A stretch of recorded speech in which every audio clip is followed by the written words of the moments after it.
As if escalating frustration over spiking gas prices and a souring economy aren't enough, here he is, making clear what are not on his list of priorities. We can't take care of daycare. We're a big country. We have 50 states. We have all these other people. We're fighting wars. We can't take care of daycare. It's not possible for us to take care of daycare. Medicaid, Medicare, all these individual things, they can do it on a state basis. You can't do it on a federal. We have to take care of one thing, military protection. We have to guard the country. But all these little things, all these little scams that have taken place, but all these little things, all these little scams that have taken place, you have to let states take care of them. The cost of one modern heavy bomber is this: a modern brick school in more than 30 cities. It is 2 electric power plants, each serving a town of 60,000 population. It is 2 fine, fully equipped hospitals. We pay for a single fighter plane with 500,000 bushels of wheat. We pay for a single destroyer with new homes that could have housed more than 8,000 people. This is not a way of life at all, in any true sense. Under the cloud of threatening war, it is humanity hanging from a cross of iron. My father, as president, had strong guiding principles. He used to say, modern weapons take food from the hungry and shelter from the homeless. I don't think we should pay 1 cent for defense more than we have to. Well, Eisenhower saw us starting to build program after program that was just out of control. And his own ability to shape national security policy was being hemmed in by these forces he couldn't control, and he was the president. Greetings from the east to north to south, and this wicked ass west.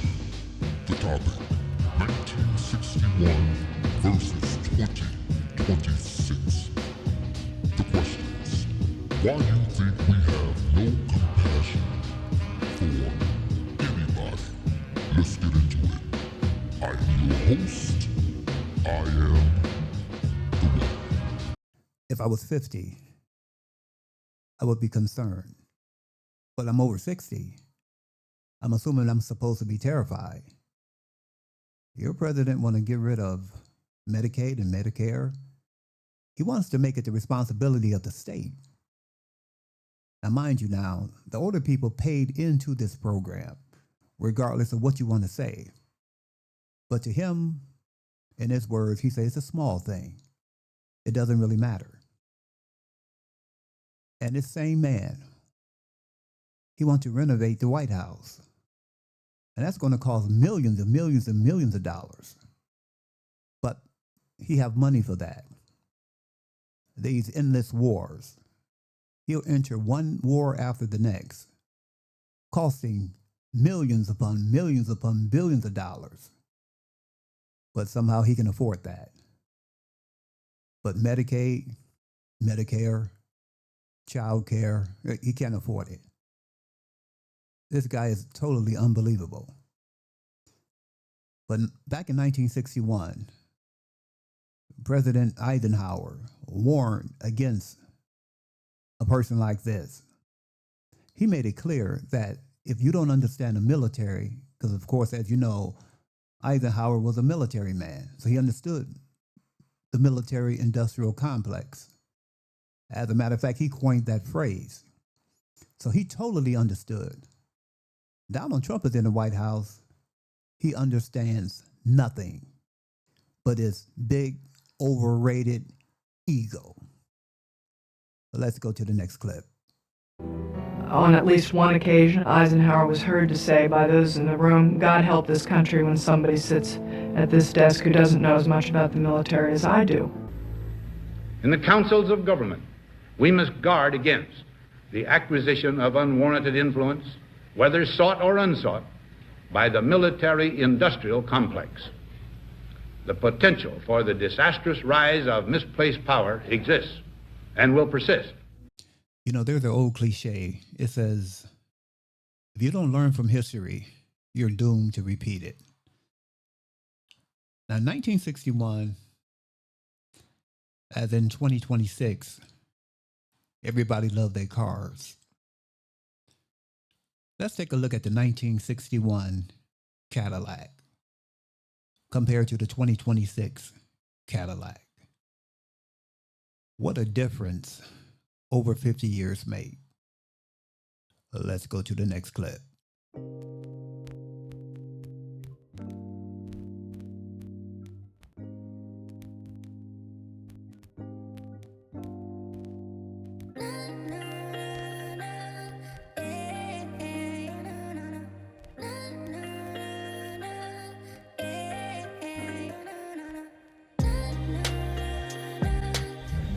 This is a 1962 Cadillac Eldorado Baritz convertible.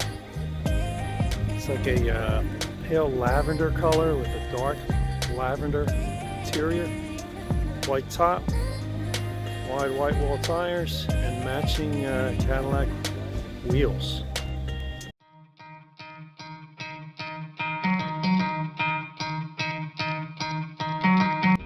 The screen fades in from black to the low rumble of a powerful engine idling in a dimly lit underground garage.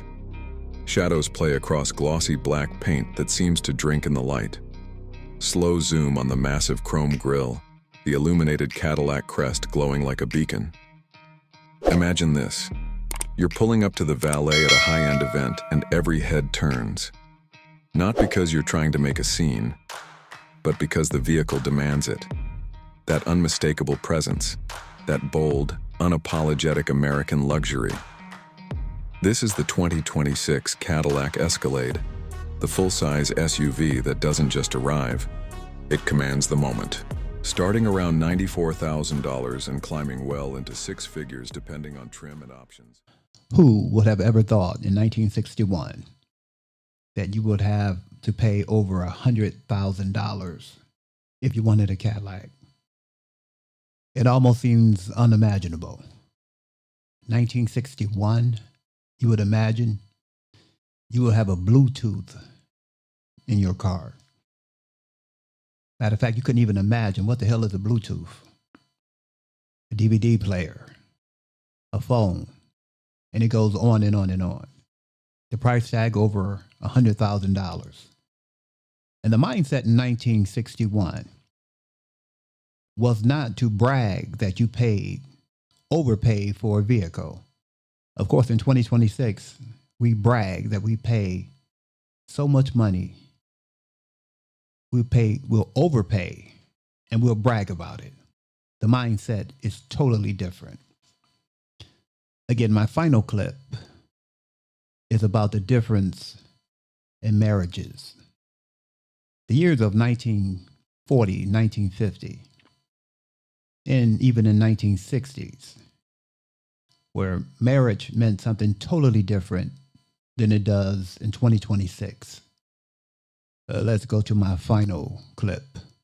Dating in the 1970s came with unwritten rules that Black women followed without question. These traditions shaped romance, respect, and reputation in ways that seem almost unrecognizable today. Black marriages in the 1940s were not just unions. They were fortresses built on traditions today's generation has never seen. What kept couples together went far deeper than love alone. Courting on front porches under the watchful eyes of parents and neighbors was the foundation of Black romance in the 1940s. Young men who wanted to pursue a young woman had to sit on her family's porch in plain view of everyone, their intentions clear and their behavior impeccable. When you look at the standards of dating in the early days, 1940s, 50s, 60s, even before then, there's a big difference, huge difference. Now, this clip that I'm about to play shows the difference in women, their ideology, and their masculinity. Not femininity, masculinity. Let's go to this final clip, final clip. I do. So a dominant to your submissive. I'm not submissive. Could you be a trad wife is what I'm asking.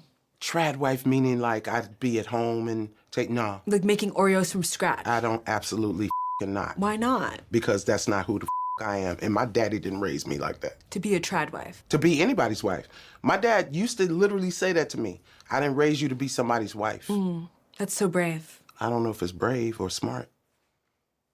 Most of the people that I know that's gotten married are divorced now. And so, really, that's an indictment of the institution. Yeah. I think marriage is legalized slavery. I think marriage is legalized slavery.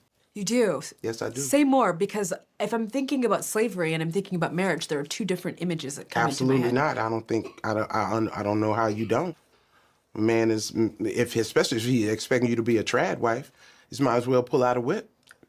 I feel like as a man, whenever you go out, you should have a baddie budget. Something happened last night, and I was like, this should be shamed. Me and my friends, we're at a table, we're having a good time, but you know, we need water at a certain point. We don't have water, so I take it upon myself to go to the bar and order 4 or 5 waters. There's a man trying to talk to me, and I was like, okay, amazing, but I'm trying to order this water right now. He says, oh, I'll take care of it, I'll take care of it.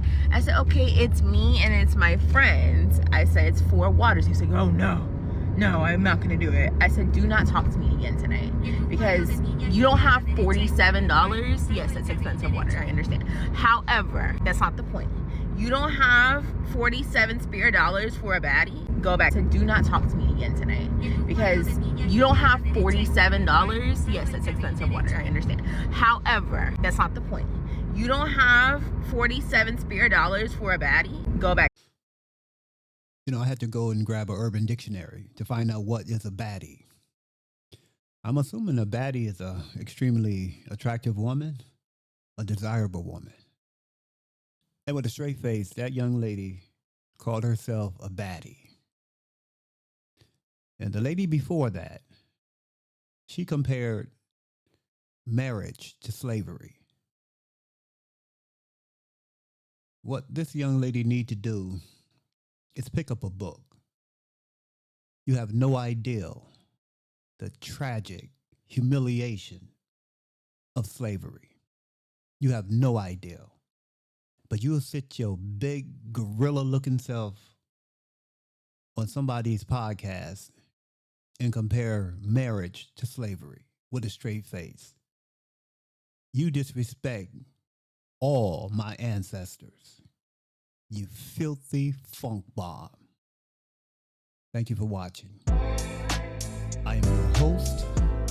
I am